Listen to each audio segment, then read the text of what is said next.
स्वागत है आपका ग्रेजुएशन मंत्रा पे। आज हम नेक्स्ट लेक्चर लेकर आए हैं, लेक्चर नंबर 3, ठीक है।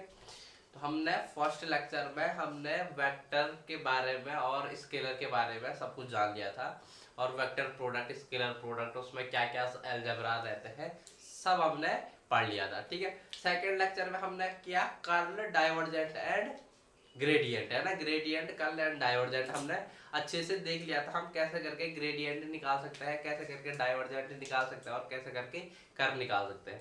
उन पे मैंने एक एक क्वेश्चंस भी आपको करवा दिए थे, ठीक है। आई होप आप घर में क्वेश्चंस कर रहे होंगे, ठीक है।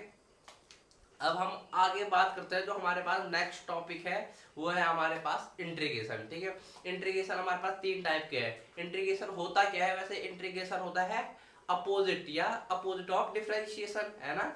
तो जो हमारा डिफरेंशिएशन है उसका अपोजिट क्या होता है? इंटीग्रेशन होता है, ठीक है।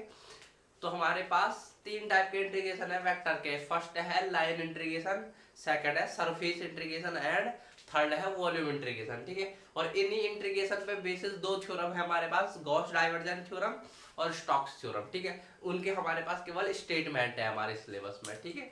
तो मैं आपको इस लेक्चर में सारा का सारा कंप्लीट कराऊंगा जो हमारे तीनों के तीनों इंटीग्रेशन है और हमारे थ्योरम्स, ठीक है। तो आज हमारा वेक्टर एनालिसिस कंप्लीट हो जाएगा, ठीक है। कल से हम इलेक्ट्रोस्टैट स्टार्ट करेंगे। तो जो हमारा लाइन इंटीग्रेशन बोलते किसे है? Line integration of vector. एक बार हम डेफिनेशन देख लेंगे। Let r equal to f t. F t क्या है? एफ टी है एक कर्व, ठीक है। एक एफ टी क्या है? एक कर्व है, ठीक है। ये देखो, ये रिप्रेजेंट कर रखा है कर्व सी, ठीक है। बी है continuous differentiable curve. Continuous and differentiable यानी जो कंटिन्यूअस है, जो कहीं पे भी टूटे ना, है ना। कंटिन्यूअस डिफरेंशिएबल कर्व है, कर्व डिनोटेड बाय सी, ठीक है। एड एफ आर बी या कंटिन्यूअस वेक्टर पॉइंट फंक्शन। और एफ आर क्या है हमारे पास? हमारे पास एफ आर है, ये एक वेक्टर पॉइंट फंक्शन है। वेक्टर पॉइंट फंक्शन किसे कहता है मैंने बता रखा आप लोगों को, ठीक है। तो हमारे पास एफ आर है वेक्टर पॉइंट फंक्शन एक, ठीक है। Then dr by ds is a unit vector of point function along the tangent at point p। देखो कोई पॉइंट p मैंने कर्व पे पॉइंट p ले रखा है, ठीक है। इस पे मैं टेंजेंट डालता हूँ। टेंजेंट किसे कहता है? टेंजेंट कहता है उसको टच करने वाली लाइन, है ना। ये देखो, ये टच करने वाली लाइन, ये कौन सी? f।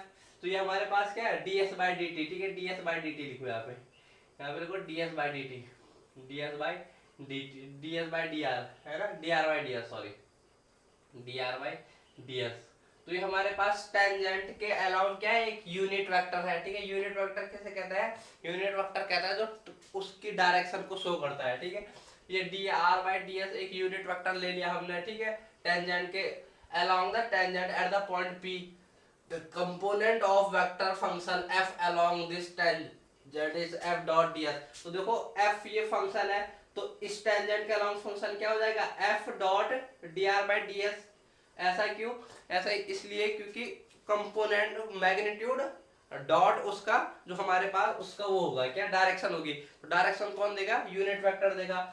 तो देखो integration of f dot ds of dr of ds, ठीक है। ds के अलोंग इक्वल टू होता है f dot dr, curve of f dot dr, यानी इसका इंटीग्रेशन, लाइन इंटीग्रेशन यानी किसी कर्व का integration of curve f dot dr। और dr क्या हमारे पास? dr हमारे पास पोजीशन वेक्टर होता है, जो हमारे पास पोजीशन वेक्टर आता है, ठीक है। इस called line integration of a tangent, ठीक है। देखो अगर मेरे पास कोई वेक्टर पॉइंट फंक्शन दे रखा है कार्टेशियन फॉर्म में, f equal to f1x plus f2j plus f3k, और r हमारे पास क्या है? xi plus yj plus zk, ठीक है। तो dr हमें चाहिए क्या? यहाँ पे dr चाहिए ना। तो dr कैसे निकालेंगे? डिफरेंशिएशन कर देंगे पूरे टर्म का। तो dx dy dz, dxi plus dyj plus dz के। अब इन दोनों को क्या करना है? डॉट प्रोडक्ट करना है। तो इसको dr और f को डॉट प्रोडक्ट करेंगे तो क्या आएगा हमारे पास? तो हमारे पास देखो f डॉट dr निकालेंगे तो f i वाला i वाले के साथ कंपोनेंट के साथ मल्टीप्लिकेशन होगा, f dx i 1 हो जाएगा ना, प्लस f2 y के j क्या हो जाएगा? 1 प्लस f3, ये हमारे पास k और dz इनटू में आ जाएगा, ठीक है। तो ये हमारे पास क्या, और इसी का तो इंटीग्रेशन निकालना है। देखो f dot dr equal to f dx1 plus f dy plus f3 dz। तो ये हमारे पास क्या आ जाता है? ये हमारे पास आ जाता है लाइन इंटीग्रेशन। लाइन इंटीग्रेशन यानी किसी कर्व का किसी लाइन लेके, किसी टेंजेंट को लेके हम किसी टेंजेंट ले लेते हैं तो टेंजेंशियल, इसे टेंजेंशियल इंटीग्रेशन भी कहते हैं, ठीक है। तो ये हमारे पास क्या है, लाइन इंटीग्रेशन है, ठीक है। इसे निकालते कैसे है, एफ डॉट डी आर, और हमारे पास एफ क्या है, हमारे पास एफ है वेक्टर पॉइंट फंक्शन जो हमें गिवन होगा, और आर कहीं हमें गिवन होगा। अगर हमें आर गिवन नहीं है तो हम आर की वैल्यू क्या रखेंगे, हम आर की वैल्यू जो हमें गिवन होगी उसे हम रखेंगे, ठीक है। अगर आर गिवन नहीं है तो हम सीधा पोजीशन वेक्टर रखेंगे एक्स आई प्लस वाई जे प्लस जेड के वाला, ठीक है। तो ये हमारे पास क्या है, ये हमारे पास है जो हमारे पास लाइन इंटीग्रेशन आया, ये हमारा लाइन इंटीग्रेशन का एक्सप्रेशन। अब तो अब बात करेंगे सरफेस इंटीग्रेशन की, ठीक है। सरफेस इंटीग्रेशन क्या है, हमने लाइन इंटीग्रेशन देखा, अब सरफेस इंटीग्रेशन देखते हैं। सरफेस हमें पता ही चल रहा है, किसी सरफेस का एरिया निकालना है। इंटीग्रेशन निकालता क्या है, मेनली ज्योमेट्रिकली एरिया निकालता है, ठीक है। एरिया निकालता है हमारा कौन, हमारा एरिया निकालता है इंटीग्रेशन, ठीक है। अब सरफेस क्या निकाले गए, सरफेस एरिया निकाले गए, ठीक है। तो देखो सरफेस इंटीग्रेशन क्या है, let F R be a continuous vector point function, कोई वेक्टर पॉइंट फंक्शन है एफ आर, ठीक है, कि वेक्टर पॉइंट फंक्शन है F R be a vector point function and R F be a smooth curve, कोई ये smooth curve है, ठीक है, आर से रिप्रेजेंट कर रखा है इसे, ठीक है, be smooth F one F two of component of F, F कोई वो है हमारे पास, क्या है हमारे पास वेक्टर पॉइंट फंक्शन है। तो ये क्या होगा, एफ वन आई प्लस एफ टू जे प्लस एफ थ्री के, ये होगा ना हमारे पास कोई वेक्टर पॉइंट फंक्शन। तो हमारे पास F dot N D S, N क्या है हमारे पास, एन है हमारे पास नॉर्मल, ठीक है। किसी भी सरफेस का, किसी भी सरफेस में हमने छोटा सा पॉइंट ले लिया डीएस और इस पे नॉर्मल डाल दिया, ठीक है। तो इसे नॉर्मल सरफेस इंटीग्रेशन भी कहते हैं, क्या कहते हैं इसे, नॉर्मल सरफेस इंटीग्रेशन, ठीक है, नॉर्मल सरफेस इंटीग्रेशन भी कहते हैं। तो देखो F dot N D S, N क्या हमारे पास नॉर्मल है, ठीक है, डीएस तो इक्वल टू होता है, हम सरफेस इंटीग्रेशन में डबल इंटीग्रेशन निकालते हैं, ठीक है। तो double integration of F D Y D Z, first component का डी वाई और डी जेड के रिस्पेक्ट में डबल इंटीग्रेशन निकालना, पहले जेड वाई के रिस्पेक्ट में फिर जेड के रिस्पेक्ट में, ठीक है। Plus double integration of F two D Z D x, तो पहले एक्स के रिस्पेक्ट में फिर जेड के रिस्पेक्ट में सेकंड कंपोनेंट का, plus double integration of F three D Z D x. तो हम यहाँ पे क्या निकालते हैं, सरफेस इंटीग्रेशन में डबल इंटीग्रेशन निकालते हैं, ठीक है। तो जो हमारा ये सरफेस है इसका हमने क्या निकालना है, इंटीग्रेशन निकालना। पहले इसका छोटा सा पार्ट ले लेते हैं ds और इस पे एक नॉर्मल डाल ले लेते हैं n, ठीक है। तो ये हमारे पास उसका फॉर्मूला आता है हमारे कार्टेशियन फॉर्म में, अगर हमें f दे रखा है तो हम उसका क्या सरफेस इंटीग्रेशन निकाल सकते हैं, ठीक है। अब हम आप बात आती है वॉल्यूम इंटीग्रेशन की। वॉल्यूम इंटीग्रेशन क्या है, किसी भी एरिया का वॉल्यूम निकालना, किसी भी ऑब्जेक्ट का वॉल्यूम निकालने के लिए, ठीक है। तो देखो लेट एफ आर भी एक कंटीन्यूअस फंक्शन होगा, वेक्टर पॉइंट फंक्शन होगा, ठीक है, जिसके जो क्या इसके कितना एरिया इनक्लोज करा है इसने, तो इसका वॉल्यूम हम कैसे फाइंड करते हैं, उसे डिनोट करता है एफ डॉट डीवी से, ठीक है, F dot integration of curve F dot DV से, ठीक है। तो ये क्या होता है, ये होता है आई कंपोनेंट ट्रिपल डिफरेंट इंटीग्रेशन। यहाँ पे क्या आता है, ट्रिपल इंटीग्रेशन आता है, किसमें, वॉल्यूम में।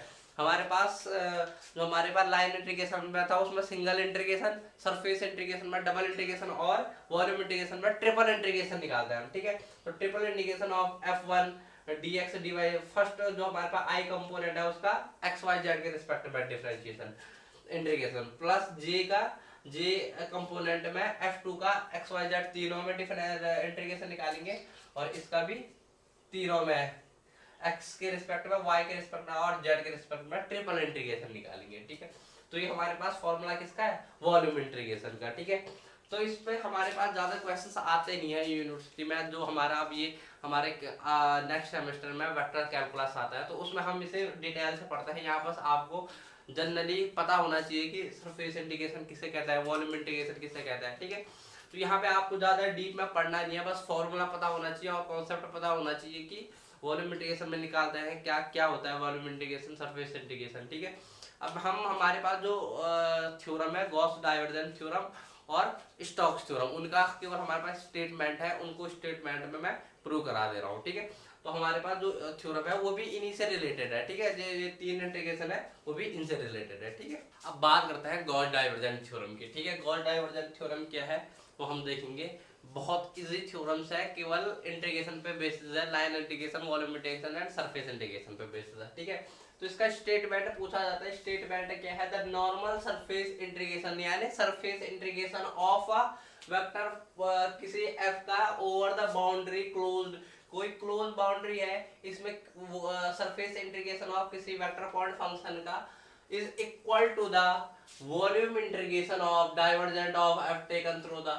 देखो बेटा हमारे पास जो एफ का वॉल्यूम जो हमारे पास सरफेस इंटीग्रेशन आएगा इस रीजन के अलोंग, अगर मैं इसका डाइवर्जेंट निकाल लूं, किसका, इस फंक्शन का डाइवर्जेंट निकाल लूं, और ये इक्वल होता है जो हमारे पास जो सरफेस इंटीग्रेशन होता है, ये सरफेस इंटीग्रेशन है ना, ये इक्वल होगा वॉल्यूम इंटीग्रेशन के। किसके वॉल्यूम इंटीग्रेशन, अगर मैं एफ का डाइवर्जेंट निकाल लूं और तब उसका वॉल्यूम इंटीग्रेशन निकालूं, यानी ट्रिपल इंटीग्रेशन निकालूं मैं इसका, तो ये दोनों क्या होंगे, इक्वल होंगे। जबकि ऐसा नॉर्मली होता नहीं है, बट अगर मैं एफ का जो वेक्टर पॉइंट फंक्शन है इसका डाइवर्जेंट निकालूं और तब उसका वॉल्यूम इंटीग्रेशन यानी ट्रिपल इंटीग्रेशन, ये क्या है, ये डबल इंटीग्रेशन, तो ट्रिपल इंटीग्रेशन और डबल इंटीग्रेशन क्या हो जाएगा, इक्वल हो जाएगा। क्यों, डाइवर्जेंट में हम क्या निकालते हैं, हम डिफरेंशिएशन निकालते हैं, तो हमारे पास एक डिफरेंशिएशन एक इंटीग्रेशन क्या हो जाएगा, निगलेक्ट हो जाएगा, इसलिए दो इंटीग्रेशन यहाँ भी होंगे, दो इंटीग्रेशन यहाँ भी होंगे, ठीक है। तो गॉस डाइवर्जेंट थ्योरम, इसीलिए इसका नाम पड़ा गॉस डाइवर्जेंट थ्योरम। तो इसमें डाइवर्जेंट निकालते हैं, ठीक है। तो ये बोलती है, ये थ्योरम बोलती है कि जो हमारे पास सरफेस इंटीग्रेशन होता है वो किसी रीजन के अलोंग वो इक्वल हो जाएगा वॉल्यूम इंटीग्रेशन के, जब हम एफ का क्या निकाल लेंगे, डाइवर्जेंट निकाल लेंगे, ठीक है। तो ये हमारे पास कार्टेशियन फॉर्म है, तो ये हमारे मैंने बताया था कि सरफेस इंटीग्रेशन ऐसे, तो डाइवर्जेंट ऑफ एफ क्या होगा, del f1 by del x। अगर एफ हमारे पास क्या है, अगर एफ हमारे पास f1i plus f2j plus f3k है ना, ये हमारे पास f है, तो डाइवर्जेंट क्या हो जाएगा, del f by del x, क्योंकि हम क्या डेल से वो करवाते थे, डॉट प्रोडक्ट है ना, तो ये डाइवर्जेंट इनटू ये इसका ट्रिपल इंटीग्रेशन यानी वॉल्यूम इंटीग्रेशन, ठीक है।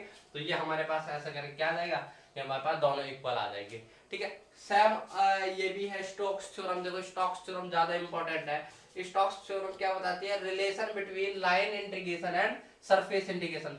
गॉस डाइवर्जेंट थ्योरम क्या बताती है, रिलेशन बिटवीन सरफेस और वॉल्यूम में, ठीक है, पर ये लाइन और सरफेस में बताती है, ठीक है, line integration and surface integration. देखो स्टेटमेंट क्या है, the line integration of a tangential component of a function F taken around the simple close, कोई कर्व है तो इसके अलोंग किसी लाइन का, किसी कर्व का line integration equal to the normal surface integral of curve F. अगर ये एफ है तो इसका लाइन इंटीग्रेशन ये होगा एफ डॉट डी आर, होगा एफ डॉट डी आर, तो ये इक्वल होगा किसके, अगर मैं इसका सरफेस इंटीग्रेशन निकालूं किसका, अगर मैं कर्ल का एफ का कर्ल निकाल दूं, तो एफ का कर्ल कैसे निकालते हैं, एफ क्रॉस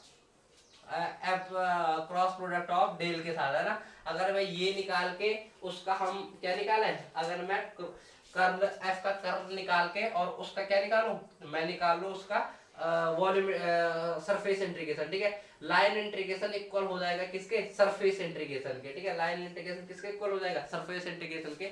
जब मैं एफ का कर्ल निकाल के उसका सरफेस इंटीग्रेशन निकालूं और सिंपल में वॉल्यूम लाइन इंटीग्रेशन निकालूं, तो ये दोनों क्या हो जाएंगे, इक्वल हो जाएंगे। डाइवर्जेंट थ्योरम में डाइवर्जेंट निकाल के वॉल्यूम इंटीग्रेशन निकालते थे, पर यहाँ कर्ल निकाल के सरफेस इंटीग्रेशन निकालते हैं, तो ठीक है। तो दोनों की स्टेटमेंट हमें याद रखनी है। ये relation between line integration and surface integration है, यह है relation between volume integration and surface integration में, ठीक है। तो ये हमारे पास दोनों के दोनों थ्योरम है, इनको आप क्या, ये 5 नंबर में पूछी जाती है और इनका स्टेटमेंट पूछा जाता है 5 नंबर में, ठीक है। तो thank you for watching this video.